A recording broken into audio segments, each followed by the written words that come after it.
Oi pessoas, tudo bem com vocês? Tudo certo? Estamos de volta e esse vlog é muito especial porque é onde eu vou fechar, né? O Arco de Ouro, como sugestão do Danilo, né? De eu ler que seria melhor eu ler os 2 volumes de uma vez, assim, né? Em um vlog só, porque eles se conectam. Então, faz muito sentido isso, né? E até melhor pra ver a reação, etc. Então esse vlog vai ser longo. Adianta a vocês aí que esse vlog... Ai, meu Deus, me descabelei. Esse vlog vai ser longo, entendeu? E é isso.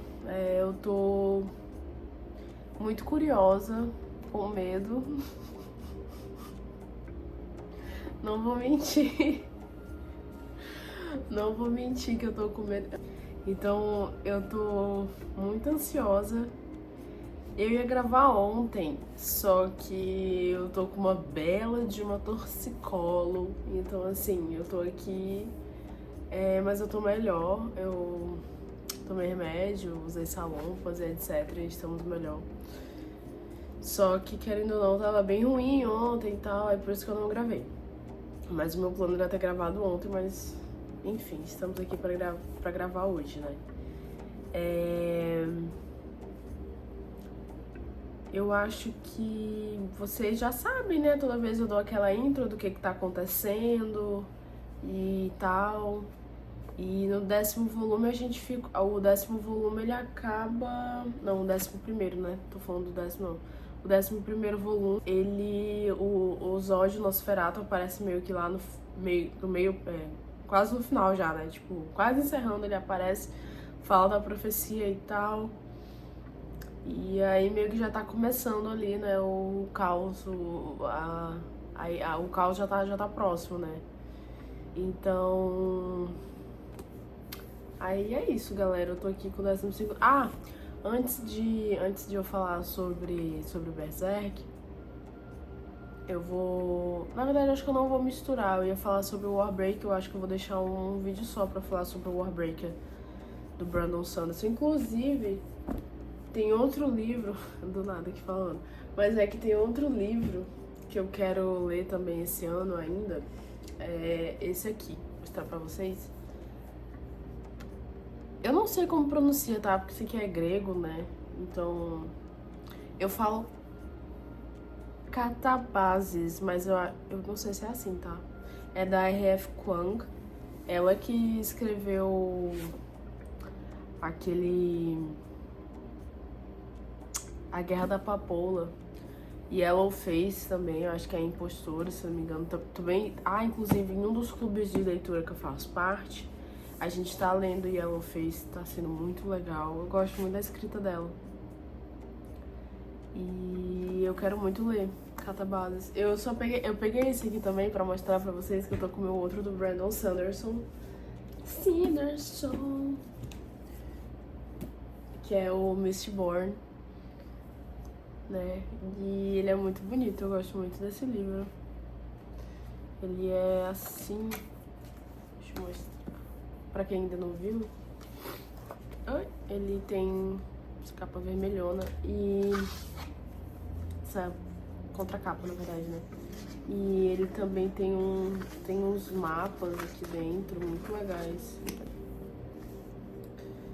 Eu adoro, eu sei que, Carol, é fantasia, vai ter mapa, vai não sei o que, eu sei, mas eu adoro ver, entendeu? Tipo, quer dizer, nem todo fantasia tem, né? Mas aí ele vem também com esse marcadorzinho aqui. Esse daqui eu não comprei na Amazon, eu comprei na... Meu Deus, calma, vou procurar o nome da livraria. Esse eu comprei na livraria da Vila. Uma ótima livraria. E é isso, galera. E tem esse aqui também que eu comprei também na mesma livraria, Cleópatra e Frankenstein. Esse eu ainda não li, mas tá na minha lista de leitura há um tempo. E o outro livro da Coco Mellors também, que é As Irmãs Bull. Achei ele belíssimo. E é isso, a youtuber de vocês ainda está com torcicolo, então Estamos um pouco limitados hoje. Deixa eu pegar meus óculos. Vocês estão vendo, né, que eu tô assim, tal qual o robô. Anyway. Prontinho. Estamos devidamente ajustadas. Eu acho engraçado que o meu Stitch, ele fica assim, né, iluminado, parece que. E aí, eu tô bem curiosa pra saber... Porque assim, galera, vamos conversar aqui, né, antes da gente começar o vlog. Essa obsessão que o Griffith tem pelo Guts, às vezes eu fico me perguntando se é por conta de que... se é por causa até da humanidade do Guts, sabe? Pelo Guts ainda ter... Porque a gente vê um Guts... Beleza, o Guts dos 3 primeiros volumes é um Guts, assim, acabado, né? Com zero amor no coração, com... enfim, um cara consumido pelo ódio e pela raiva.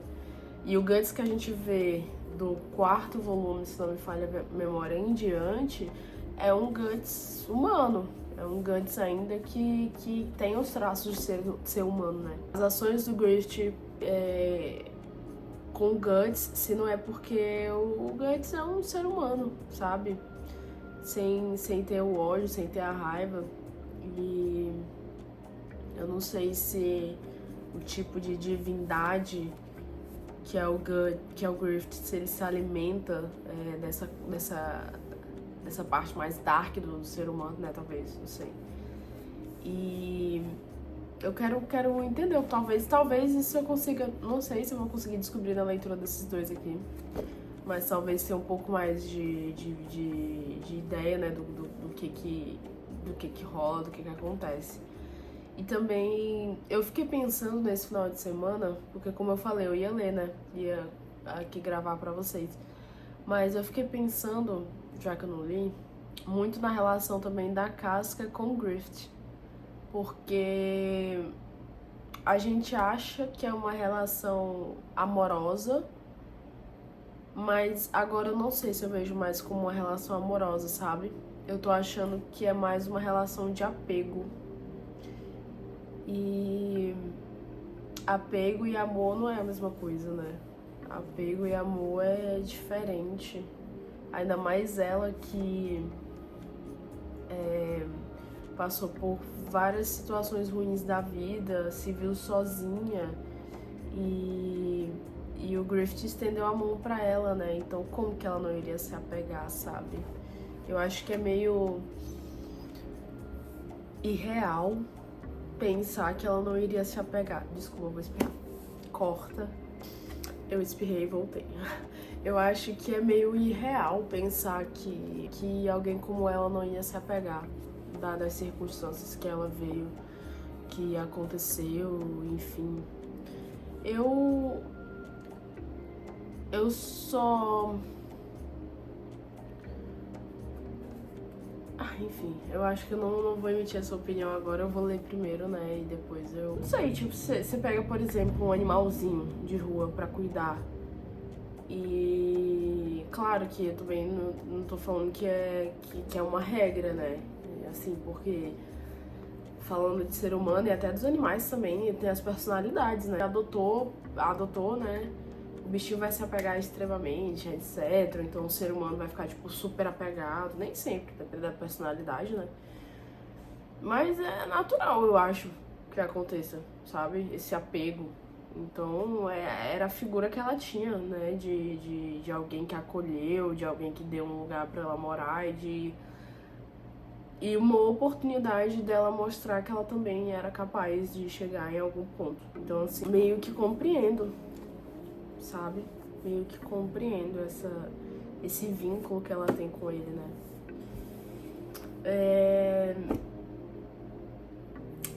A minha expectativa, assim, que eu também pensei em comentar aqui com vocês, né? Eu tô com uma expectativa alta, mas ao mesmo tempo já falei que eu tô receosa, né?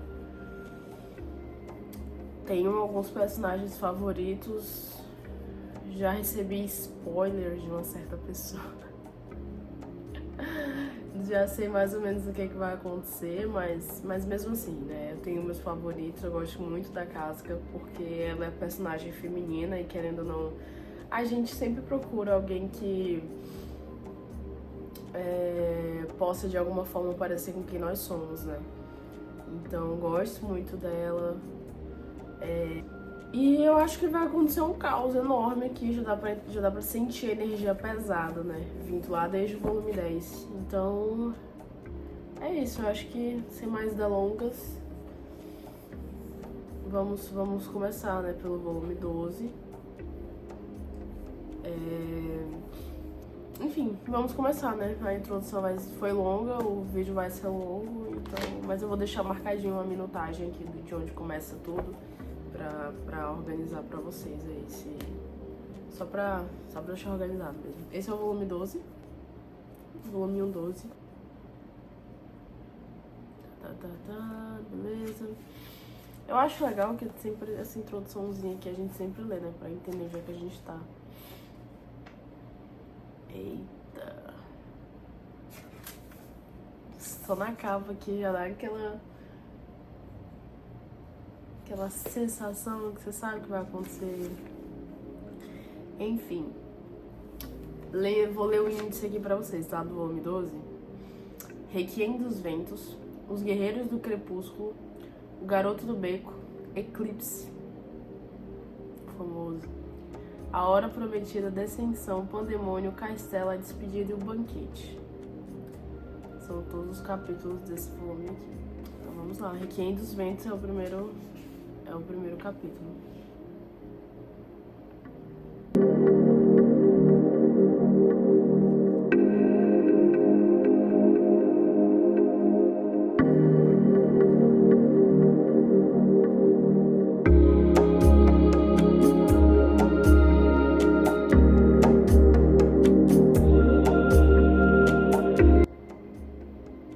Que climão, né? O Corcus aqui tá revoltado pela situação que o Griffith se encontra, pela situação que o bando do Falcão se encontra.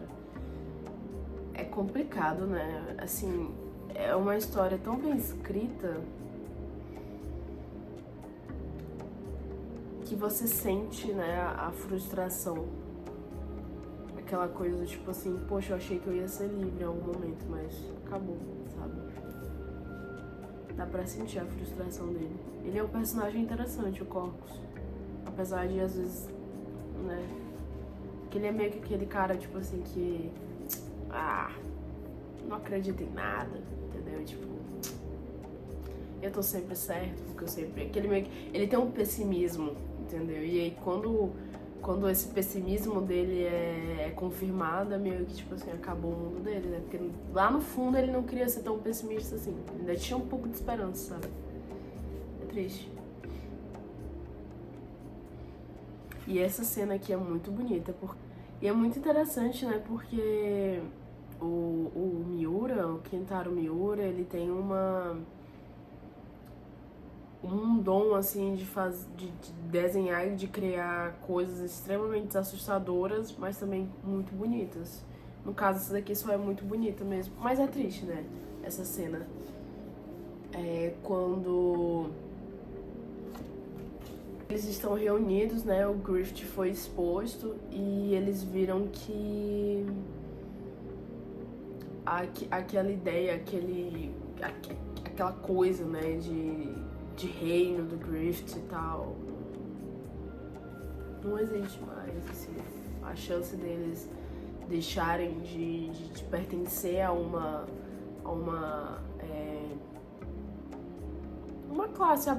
classe rebaixada, né, também. Porque, querendo ou não, o Griffith também era o sonho de ascensão que eles tinham, né. Então, não era só o Griffith nessa história.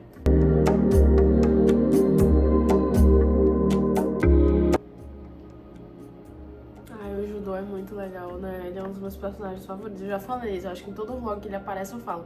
Ele é um dos meus personagens favoritos, né? Porque ele é de fato um dos meus personagens favoritos.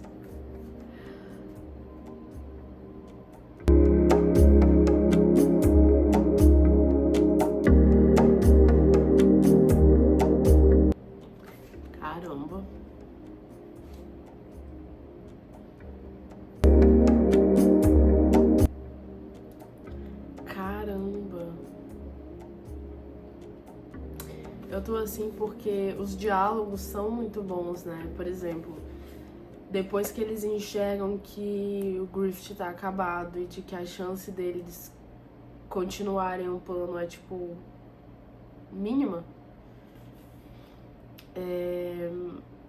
a Casca pergunta se o Guts teria coragem de dizer pro Griffith que meio que acabou o sonho, né?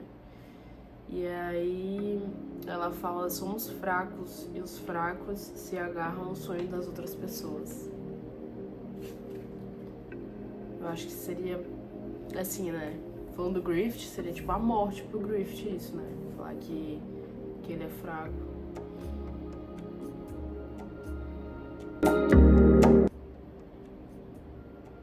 Nossa, e outra coisa aqui.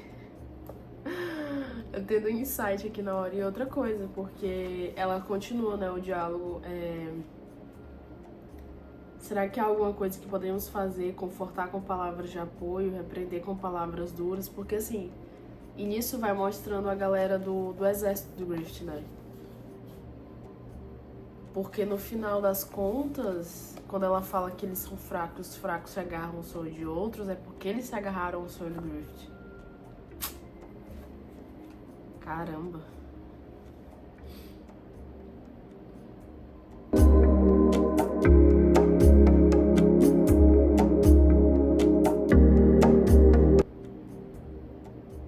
Terminamos Requiem dos Ventos e agora vamos para Os Guerreiros do Crepúsculo com essa capa aqui. Ah, fofos.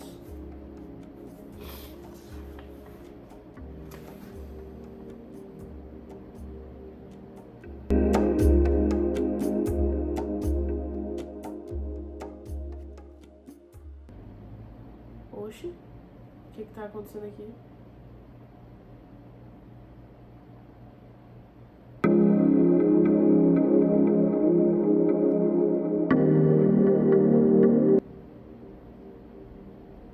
Gente, que cena estranha.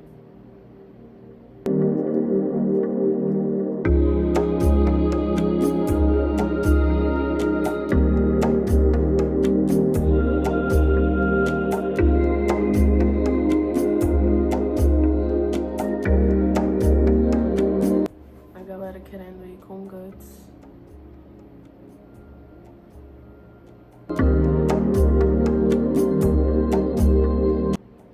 Nossa, tem um personagem que às vezes eu confundo ele com outro, é o Gaston e o Corpus. Às vezes eu confundo eles dois. Mas eles são diferentes, mas é porque eu... Assim, né? São meio parecidos, mas eles são diferentes.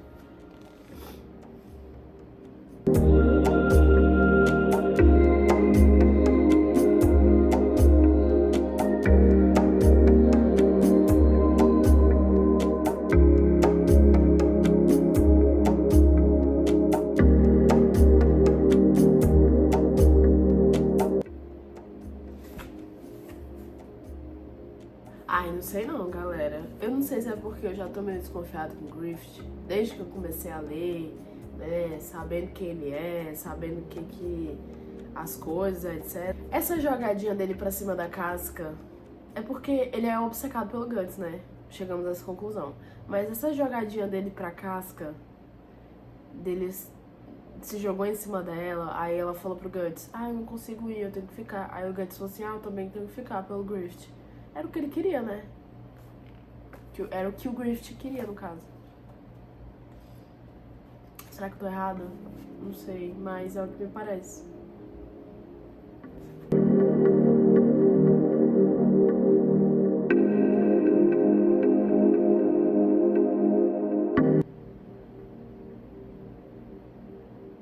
Caramba.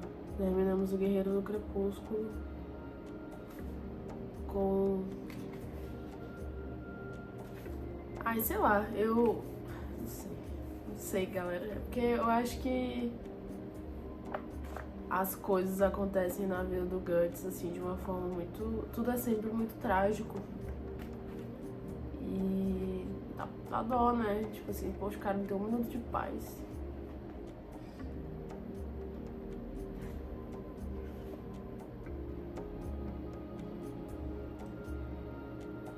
Eita, Agora vamos pro Garoto do Beco.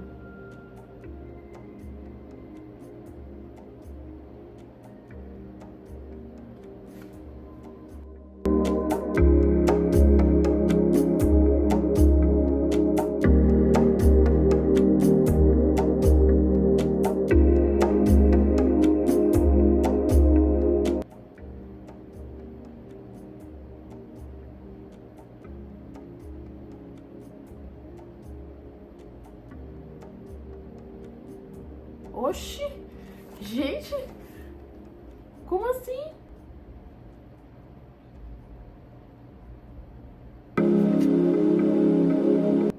Ele tá sonhando com a casca?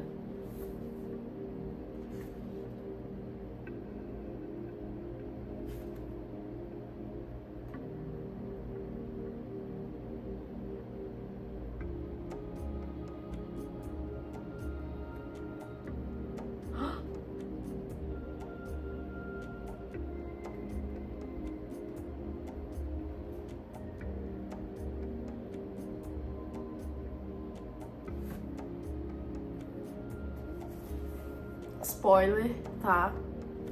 Ele tá aqui sonhando com a casca e que eles têm um filho de nome Guts.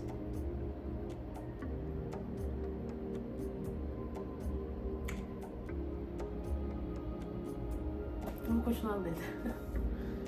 Gente. É o Berrelite.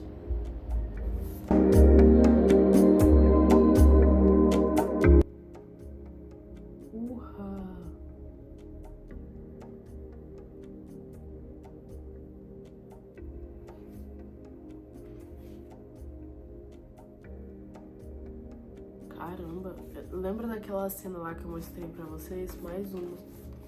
Só que essa é um pouco atormentadora, eu diria.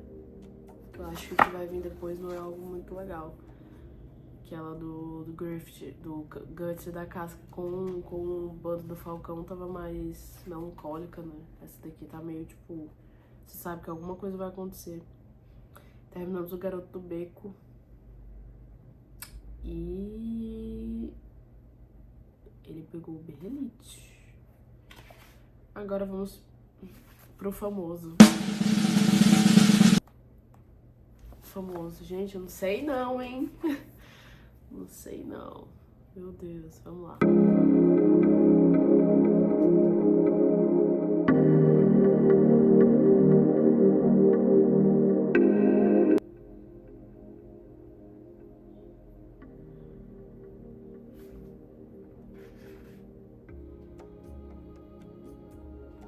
Eita. Eita, galera.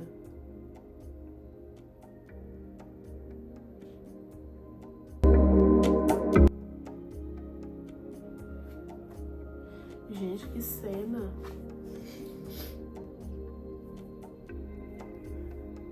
Que loucura, né? Caramba.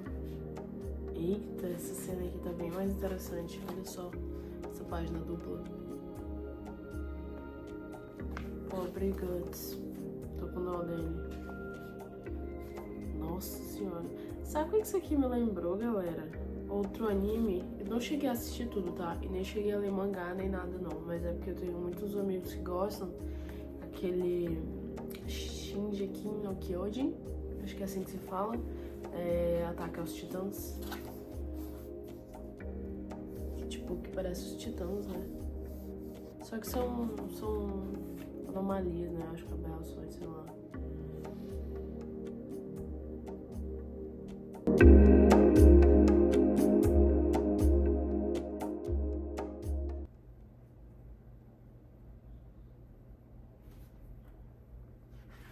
Por quê? Ai.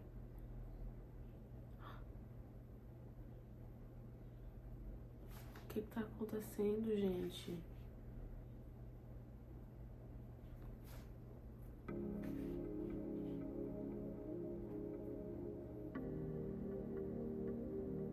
Terminamos o eclipse e vamos para a hora prometida.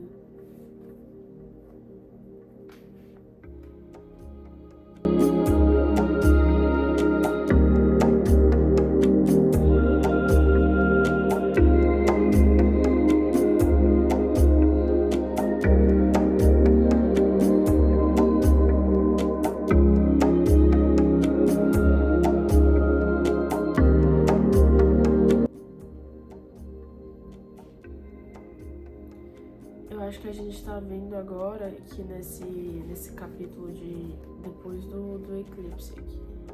Peraí. Eu acho que a gente tá vendo um Griffith, a Hora Prometida. Eu acho que a gente tá vendo a versão criança dele. Só que uma coisa que eu sei que eu vou entender aqui, entendeu? Mas é porque eu tô lendo, eu tô pensando. Como que ele se tornou um Fate, né? Como é? Porque ele parece uma criança tão, tipo, uma criança normal, uma criança fofinha e tal. E como é que do nada ele...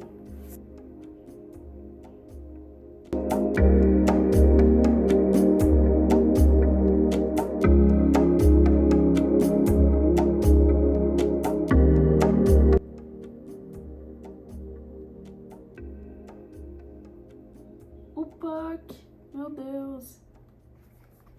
Faz tempo que eu não vi nada dele. Ah! Um alívio cômico. Tava com saudade dele. Eu fico me perguntando se o... Eu não sei se vocês lembram, mas... Shakespeare, em O Sonho de uma Noite de Verão, tem um personagem com o nome de Puck também. E é uma fada. Puck é uma fada. Não sei se foi inspiração. Talvez tenha sido, né?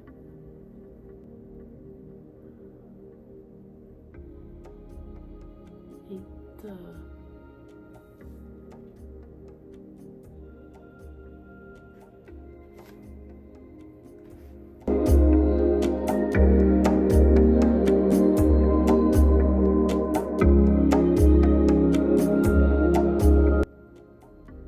Claro. O Guts, ela é mais durona do que eu pensei. Óbvio. A casca sempre foi durona.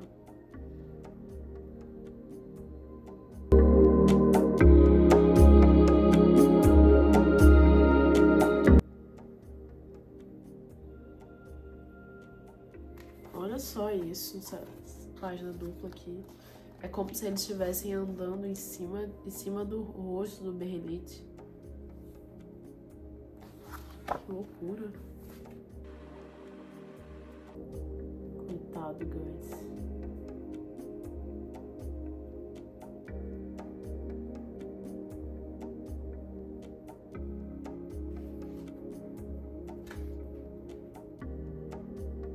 Terminamos a Hora Prometida e agora vamos para a Descensão.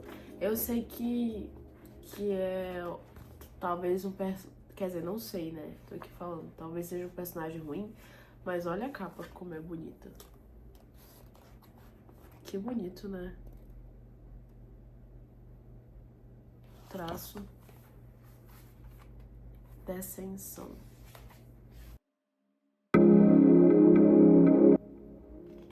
Ai, gente.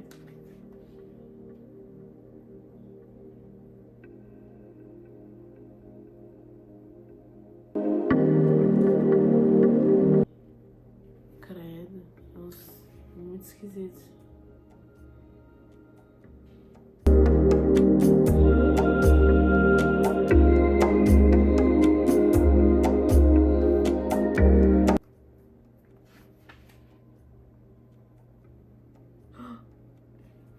Nossa.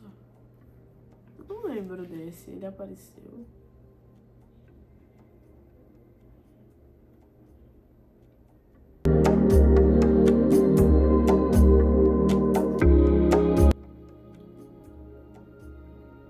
Criança escolhida pelas leis do destino.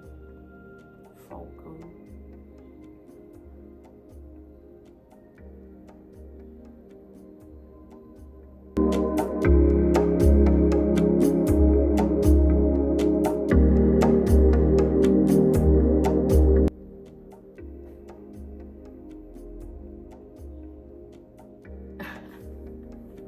Gente, que diálogo. O diálogo do Guts aqui, cara. Ele é revoltadíssimo porque os deuses falaram que o Griffith é um deles e ele falou assim, mas eu já vi ele pelado. Garoto.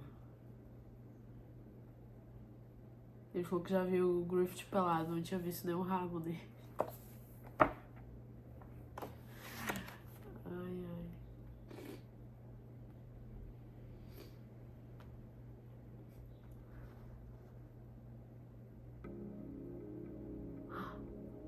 Eita.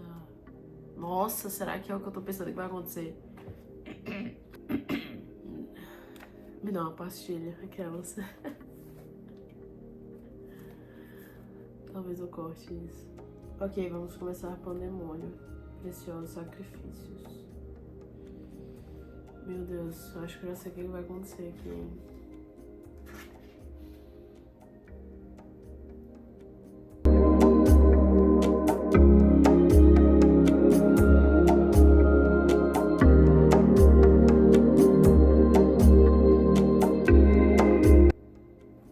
Meu Deus.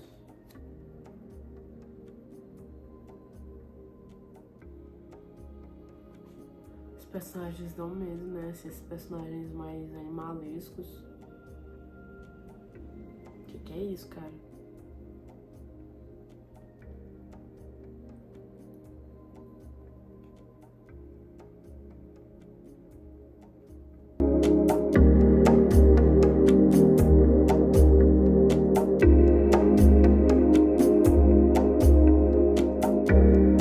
Eu não sei vocês, mas esse personagem aqui me lembrou o Macaco Louco.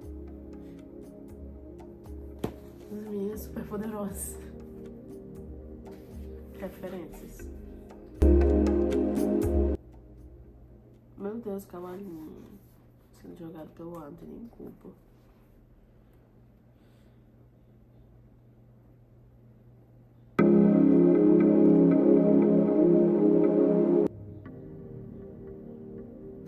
Nossa, galera.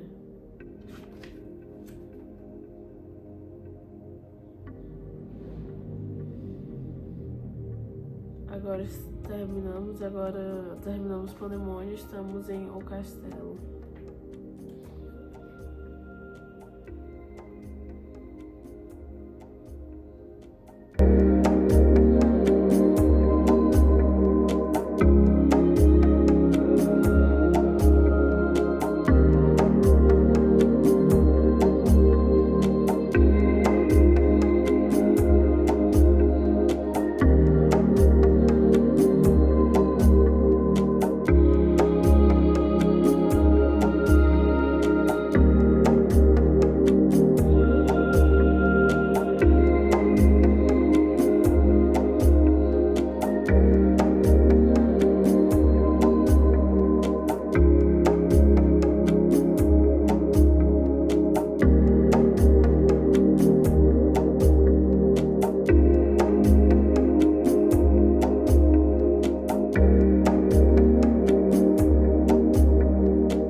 Terminamos o castelo e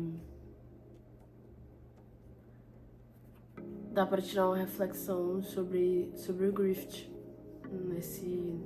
nesse capítulo aqui, que talvez eu ache melhor deixar pro final. Espero que eu lembre, mas é uma reflexão válida. Vou até deixar minha mão marcada aqui em cima pra eu conseguir comentar com vocês.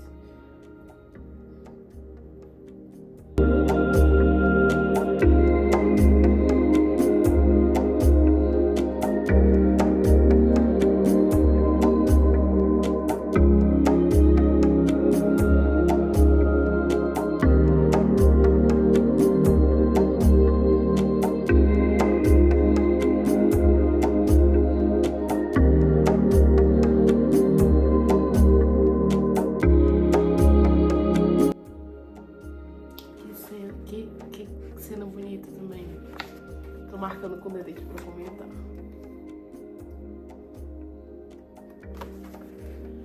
Poxa vida, né, galera?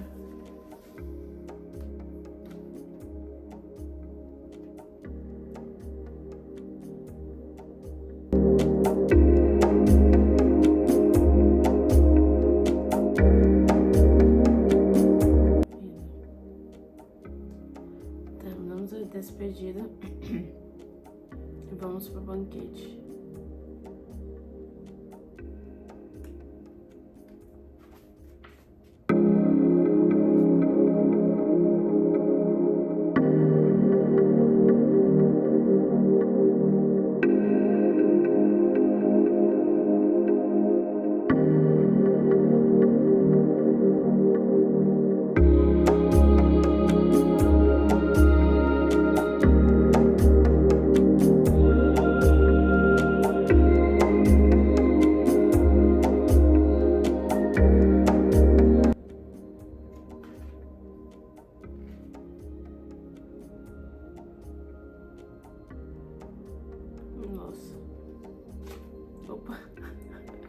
Eu tô aqui, galera, concentrada que as coisas estão voando aqui.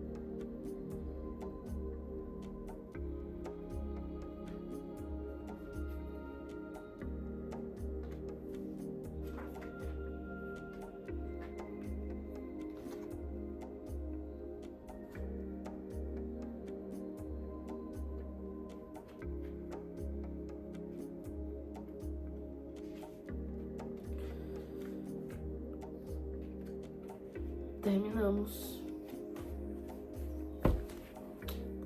o volume 12.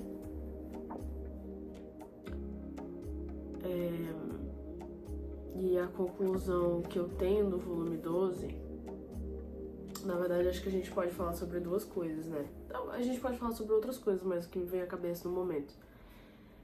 Ambição, né? O desejo cego por uma ambição, na verdade aquela ambição cega, né? Aquela coisa de assim que o Griffith tinha, tem, né? Na verdade, né? O personagem ele tem essa ambição, esse desejo por estar no tal castelo reluzente, por ascender de classe social, né? E o fato de que ele não mediu esforços e não importava por que ele passasse, mas ele queria estar lá, né? Ele queria estar no castelo, ele queria ter poder. Então eu acho que é uma coisa que a gente pode pensar, né? De que o personagem ficou cego e sacrificou pessoas que amavam ele, né? Que enxergavam nele uma oportunidade de vida, de melhora de vida. E na verdade, no fim das contas, essas pessoas só alimentavam o sonho do Griffith, né? E no fim serviram como massa pra ele, né? Pra ele conseguir chegar onde ele queria chegar.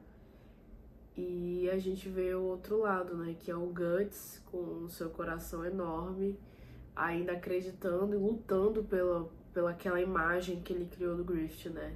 A mesma imagem que todo mundo criou do Griffith, de ser amável, de estar ali e tudo mais. E que talvez ele não esteja aceitando que o Griffith, na verdade, não é um cara tão legal. Mas, na verdade, ele é uma pessoa muito ambiciosa, né? Muito ambiciosa, e que essa ambição cegou ele, né? Cegou o ser humano que ele era. Foi bem, assim... Claro que Berserk é bem escrito, né? Mas esse capítulo 12, ele foi muito bem escrito, esse volume 12 foi muito bem escrito pra mim. Eu fiquei, assim, realmente focada, eu não consegui não ler, sabe, assim, sabe, quando você entra em transe, lendo, foi assim que eu me senti com esse capítulo, com esse volume 12. E é isso, eu acho que a gente vê, infelizmente, muitas cenas tristes e cenas que a gente se apega, né, aos personagens, e aí quando eles vão embora a gente fica triste. Mas é algo a se pensar, né? Até que ponto que você iria por um desejo seu, sabe? Você sacrificaria quem mais te amou, né? Aquela coisa de, tipo assim, você sacrificaria quem limpou suas feridas pra que você usasse finalmente uma coroa? Agora eu já vou engatar no volume 13. Essa capa horrível aqui que eu tô sofrendo por antecipação, mas vamos lá. Aqui no volume 12 a gente vê que só pra comentar, o Griffith ele invocou os God Hand, né? Ele tava com o berrelite vermelho, né? Então ele invocou os God Hand e tudo mais.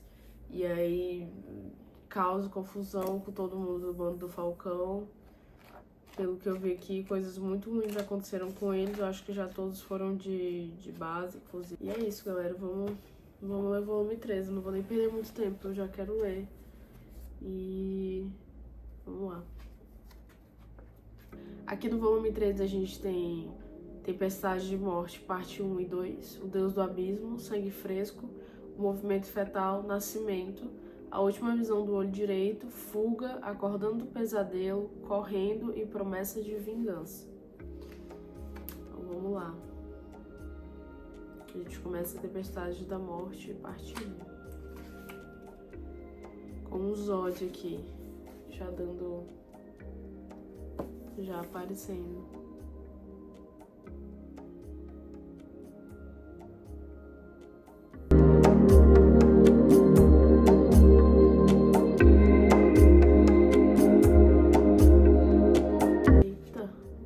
Aqui entre um... Esse personagem eu acho que é novo, galera. Void, o nome dele, pelo que eu tô entendendo. Eu não tinha visto ele aqui. Meu Deus, a galera tá morrendo. Ai, que tristeza.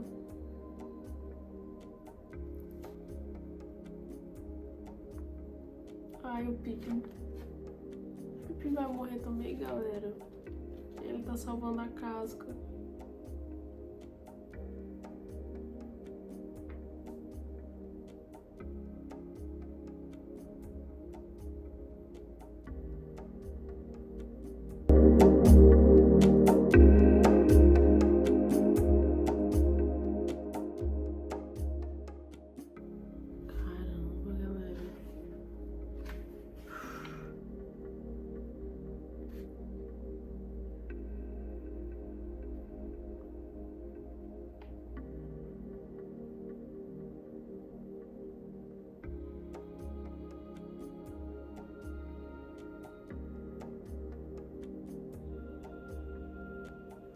Gente, pelo amor de Deus, eles têm que reagir. Assim, a gente tá falando... O absurdo tá acontecendo, né? Óbvio que eles não vão conseguir reagir. Todos com medo.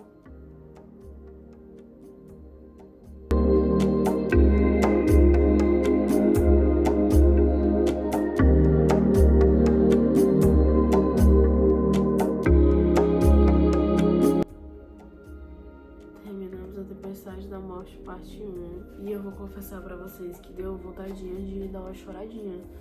Porque ver o Judô salvando a casca, o Pippin também, então é triste. Vamos pra Tempestade da Morte, parte 2.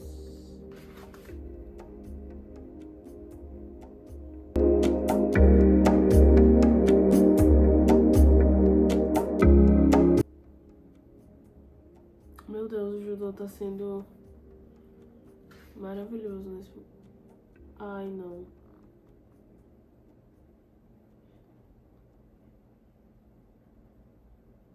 Não, ele não morreu ainda.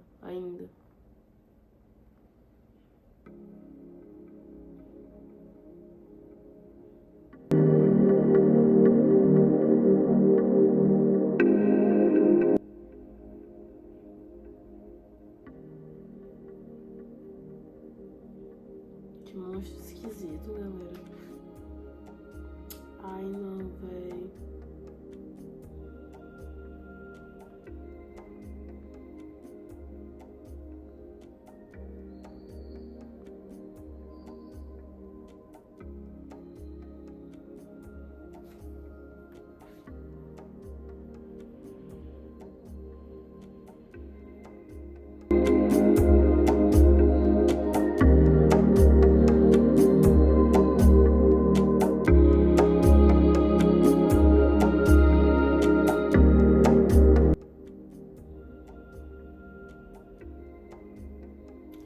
O Judô era fim da casca. Pelo que eu entendi. Ou ele só admirava muito ela, não sei. E ele já morreu. Ai, tô triste. Meu Deus, esse volume realmente é muito triste.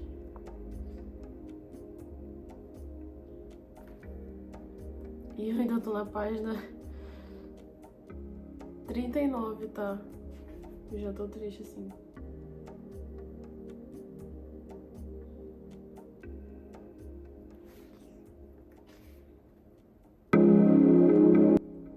Credo, que horrível.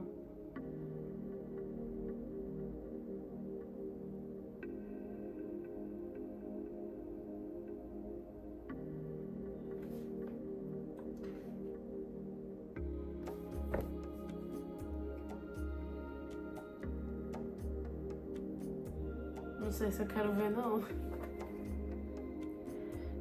Tempestade da Morte, parte 2, o fim. Eu não sei se eu quero ler esse aqui não, galera. Calma. Calma, vamos continuar, né? Eu não passei a capa, assim, eu vi o que era, mas vamos continuar, vamos aí. Vamos pra... Tá, parte 2 da Tempestade da Morte, é esse o nome? É, parte 2.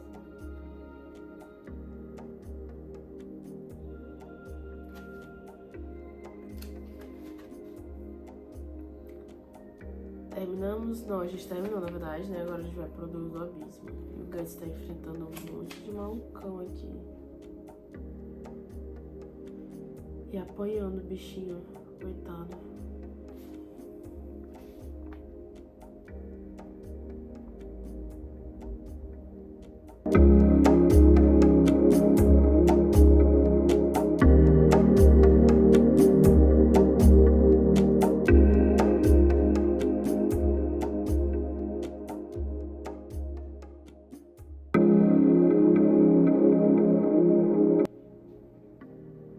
Terminamos o Deus do Abismo. E agora... Sangue Fresco. Saudades do Griffith quando ele era assim.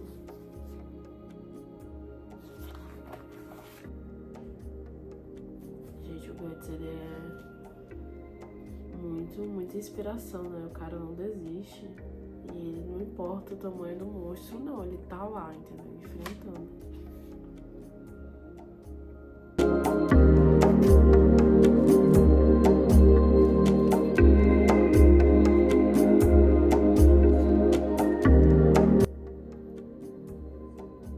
Ai, gente, o Gaston.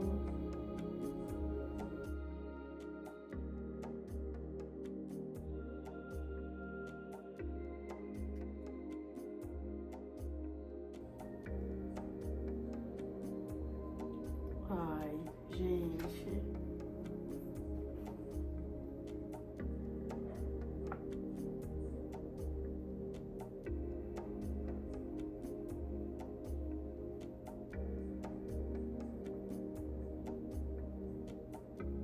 Nossa, que diálogo triste do Gaston com Guts.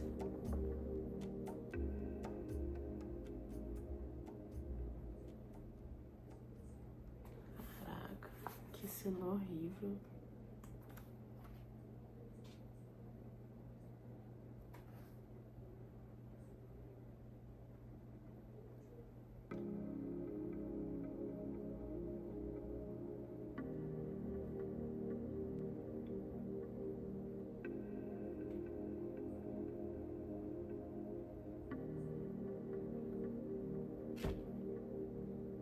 Terminamos Sangue Fresco.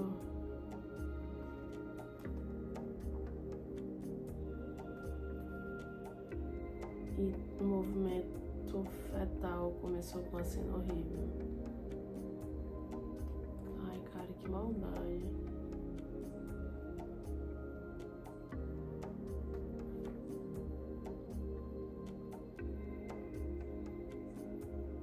Meu Deus. Gente, eu vou estar passando, tá? Umas cenas aqui. Estou passando. Sei o que aconteceu. Sei o que aconteceu, mas eu tô passando, tá? Vamos tá passando também. Vamos tá passando aqui. Vamos tá passando aqui.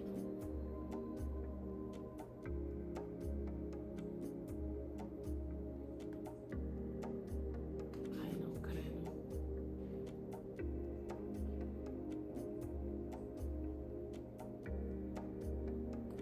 Não, vamos passar, né?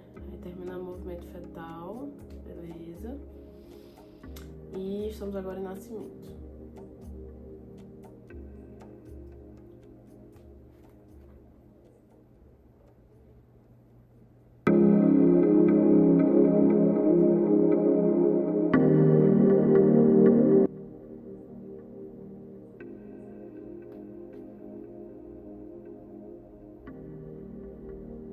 Gás.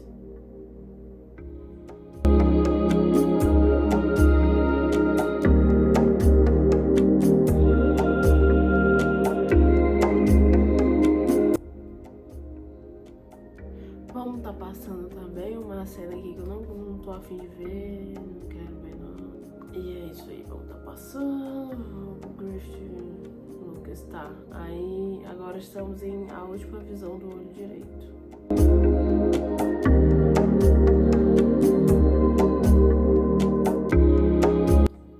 Vamos passar aqui, vamos passar.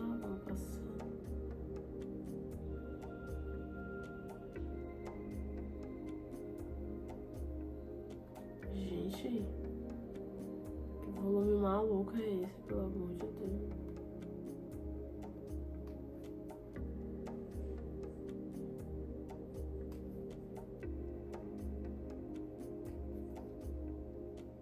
Tá, terminamos a última visão do olho direito. Vamos pra fuga.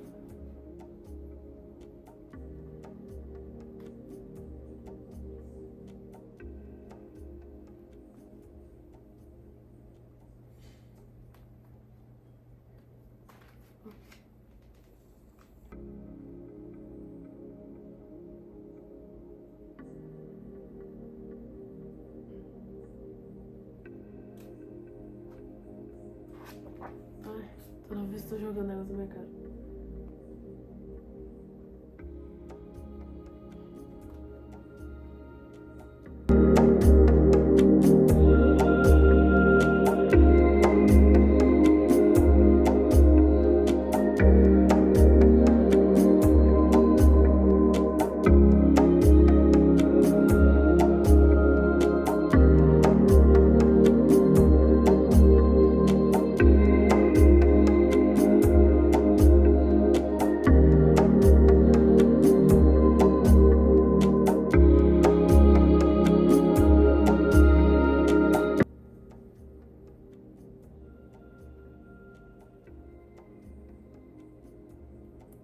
Terminamos fuga.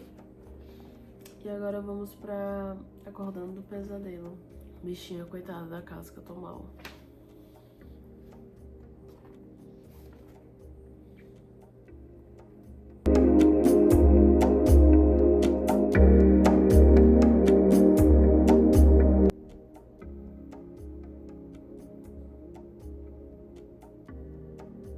O Rickert.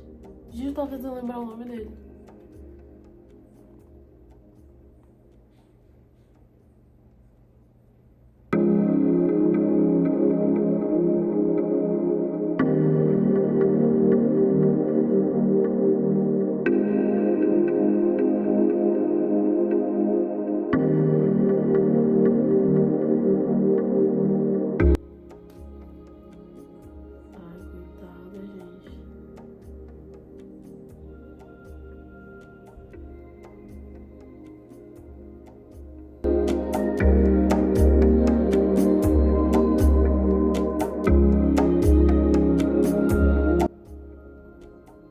Caramba, que tristeza, né? Eles saíram vivos, mas a casca ficou atônita, né? Ela ficou traumatizada.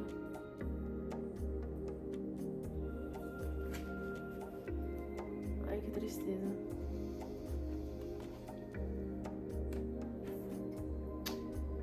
Vamos pra Correndo.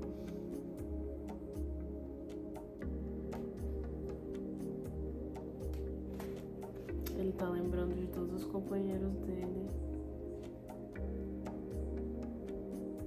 Que triste, cara.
Não,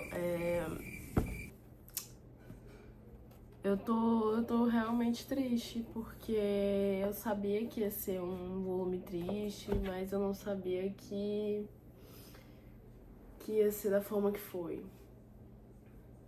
E ver a Casca desse jeito foi horrível, né? Porque a gente acompanha a personagem cheia de vida, líder, né? E você vê ela da forma que ela termina no final. É muito triste. E o Guts também não tem paz, né? Não tem paz. Ele simplesmente... Parece que a vida do coitado é lutar o tempo inteiro, né? O bando do Falcão foi dizimado. A gente vê só o Rickert que sobrou no final. Assim, né, da galera. Fora o Guts, a Casca e o Fent, né, agora. Por outro lado, eu consegui entender quem era o Fent, né? Quem era o Grift. Eu achei que ele sempre tinha sido... Na verdade, sabe qual era a minha teoria? De que ele sempre tinha sido um deus, de que ele sempre tinha sido Fent, e que ele tinha se tornado humano pra vir, sei lá, conquistar o mundo dos humanos, pros mortos, né, pros demônios lá. E aí depois ele ia se revelar como Fent. Eu achei que ia ser isso. Eu não achei que ele era um humano e depois ele se tornou o Fent, sabe? Não achava. Por mais que seja isso que a gente vê, né, dos personagens usando o Berrelite, eles se tornam uma aberração, aí eles eram humanos e se tornam uma aberração, mas eu achei que no caso dele, por ele ser um Godhead, eu achei que era o inverso. Então essa minha teoria foi excluída, né. Pra mim, o melhor personagem até agora, fechando esse arco de ouro, foi o Guts, né, sem dúvidas. Mas eu ainda continuo com o judô no coração. O Rickert também, a Casca. Mas é muito triste, caras. É uma coisa muito triste. Bom, terminei. Terminei aqui com vocês a Era de Ouro, né? E eu acho que entre o volume... Realmente eu tinha que ter lido junto mesmo. Tinha que ter lido junto porque eles se complementam demais, né? O 12 começa, o que o 13 termina. Eu espero que isso aqui tenha sido legal pra vocês, né? Esse vídeo vai ficar longo, mas eu espero que tenha sido legal pra vocês. E pra mim foi uma experiência muito curiosa. Da arte dele também, apesar de bizarro, né? Tem horas que é muito bizarro, mas...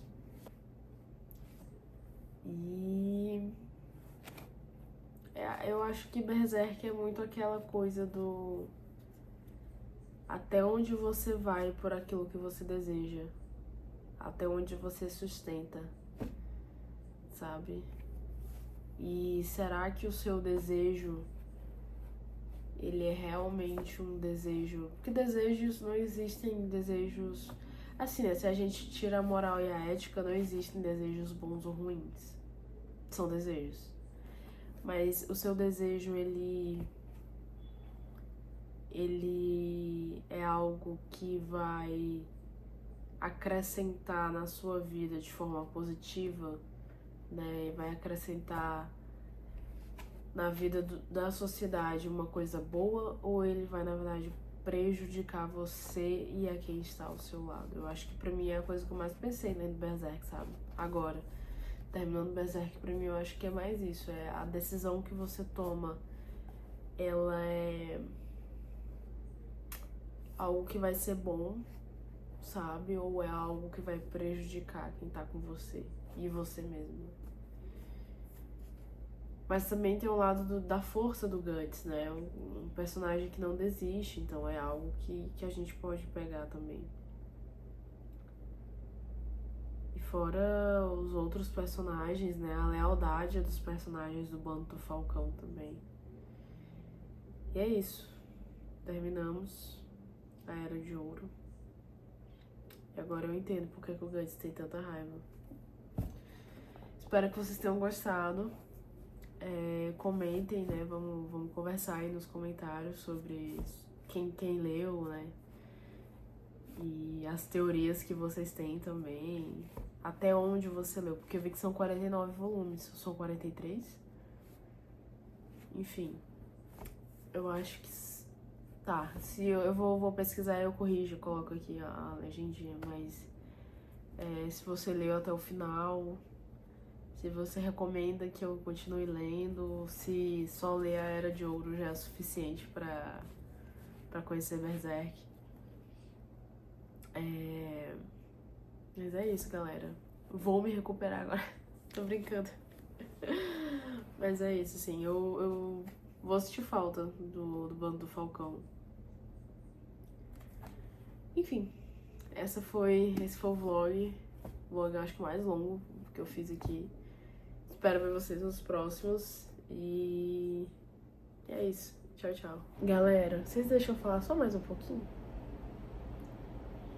Oi, pessoal, tudo bem com vocês? Eu vim só complementar um pouquinho do vlog que eu gravei, eu acho que faz uns dias, e eu demorei um pouquinho pra editar, porque como vocês perceberam, ficou grande, ficou muito grande. Porque a leitura é de 2 mangás, né? Então, assim, demorou um pouquinho. Mas eu vim comentar só pra complementar a minha conclusão, porque eu deixei amadurecer um pouco a leitura na cabeça, porque a gente tem muito essa mania, né? Eu, pelo menos, tenho muito essa mania. Sou muito geração Z, eu acho.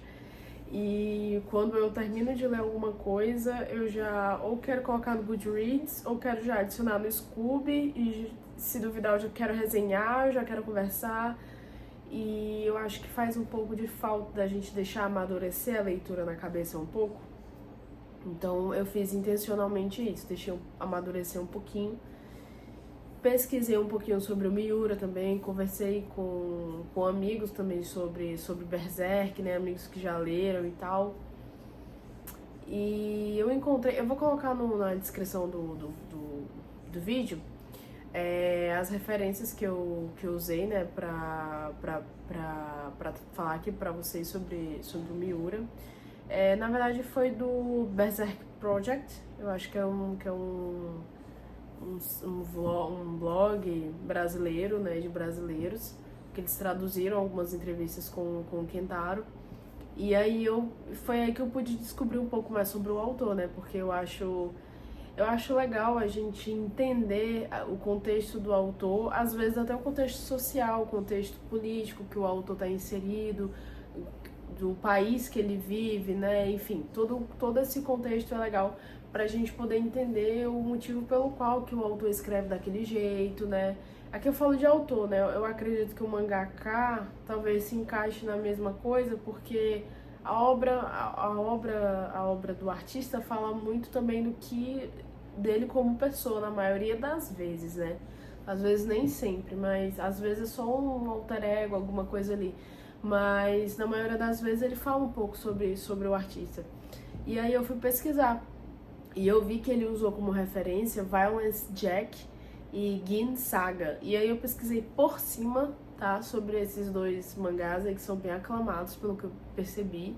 E Violence Jack, eu vi muitas pessoas falando que é um mangá extremamente violento. E ele cita muito Violence Jack. Numa entrevista que o Yukari Fujimoto, que é um escritor, um professor, né, de estudos do gênero e mangás shoujos, e ele conversou com o Kentaro e mais ou menos essa entrevista foi publicada em setembro de 2000 e aconteceu antes do lançamento do volume 20. Uma entrevista muito legal porque ele fala muito do background dele, né, do Miura, ele fala muito do background dele. E aí, nessa entrevista, fala, por exemplo, que o Bando do Falcão foi inspirado na galera que ele andava. Então, e é muito legal. Mas na entrevista ele fala que no grupo dele de amigos, lá dos anos 80 mais ou menos, tinha um judô, tinha um Corcus, tinha um Rickes, e ele seria o Pippin. E eu achei isso muito interessante, porque ele se botou ali, né, como personagem. E ele até fala na entrevista que as pessoas achavam que ele seria um Gus, ou ele seria o Grift e tal, e ele, não, eu sou o Pippin. E aí eu achei esse caramba.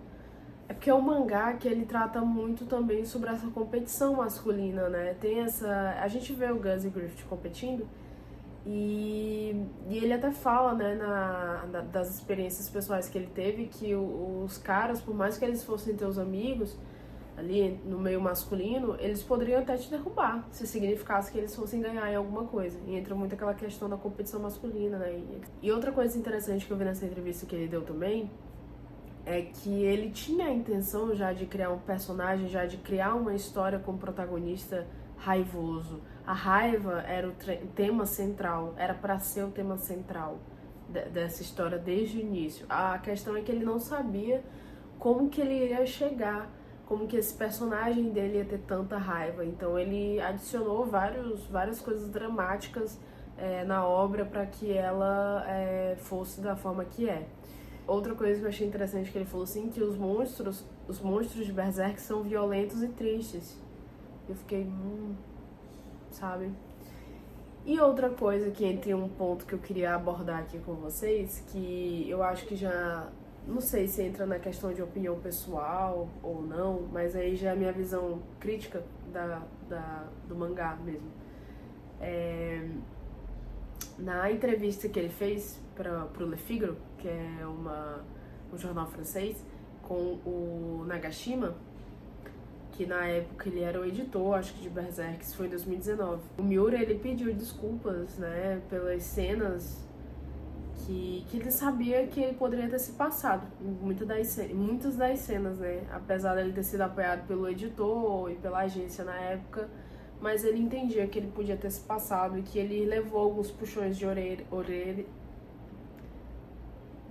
Ele levou alguns puxões de orelha ali da galera, enfim, por ter se passado. E eu acho que ele se passou, galera. Eu sei que a obra tem muitos fãs, né? Eu tenho muitos amigos que são muitos fãs e tal. Mas se passou, sabe? É que pra mim chega em um ponto que parece que é chocar por chocar. Tipo, eu quero te chocar, eu quero dramatizar isso daqui. Então eu quero que seja dramático pra que você fique chocado e você fique, sabe, naquela coisa. E eu particularmente não acho isso muito legal, eu não sou muito fã disso, não concordo muito com obras assim. E eu acho que fazer os personagens passarem por várias provações, várias questões, sabe? Assim, eu tiro, por exemplo, a Casca. Ela é quase violentada no 10º volume. E no 12º volume ela é violentada graficamente pelo Grift. Pra quê? Sabe? A gente já entendeu que ela é vulnerável ali naquele ambiente, né? Um ambiente de guerra, um ambiente em que, quando a gente lê sobre guerras, guerras passadas, guerras atuais também, um dos elos fracos ali nas questões sociais são as mulheres, né? E geralmente são foco, né, da violência ali, né? Daquela coisa por conquista, e aí as mulheres, as crianças são os primeiros a caírem, né, durante essa confusão que muitos homens provocam. Então, é meio too much, sabe? Assim, minha visão. Mas eu entendo o motivo pelo qual a obra tem tantos fãs, né, o motivo pelo qual o mangá tem tantos fãs. Porém, na minha visão, é muito gráfico e é gráfico explicitamente, desnecessariamente, pra mim. Mas é isso, galera, assim, foi uma experiência interessante, porque fazia muito tempo que eu não lia mangá. E é uma visão de... Eu entendo que o mangaka, ele quis passar a visão de um mundo destruído, um mundo contaminado, né? Um mundo acabado ali, né? Pelos interesses de certas pessoas subjugando outras pessoas. Então, eu entendi. E como eu falei, eu acho que eu acho que eu falei em outros vídeos, mas tem muitas cenas bonitas, os diálogos reflexivos me chamaram muita atenção. Eu gostei muito de quando quando os personagens, eles meio que tomam uma consciência, então eles dialogam e refletem, então eu gostei muito disso. Os diálogos reflexivos sobre a vida também foram coisas que me chamaram muita atenção. E cenas muito bonitas, desenhadas muito bonitas. Eu particularmente eu acho que entra a questão de gosto mesmo. As cenas mais violentas, gore e tal, eu não sou muito fã, sabe? Não gosto muito. Mas é isso, eu espero que tenha sido... Eu acho que eu já falei, né, no encerramento, eu tô só complementando, mas é isso. Valeu muito por terem acompanhado até agora, né, ter assistido essa coisa enorme. Eu espero vir com outras leituras aqui pra comentar com vocês. Obrigada.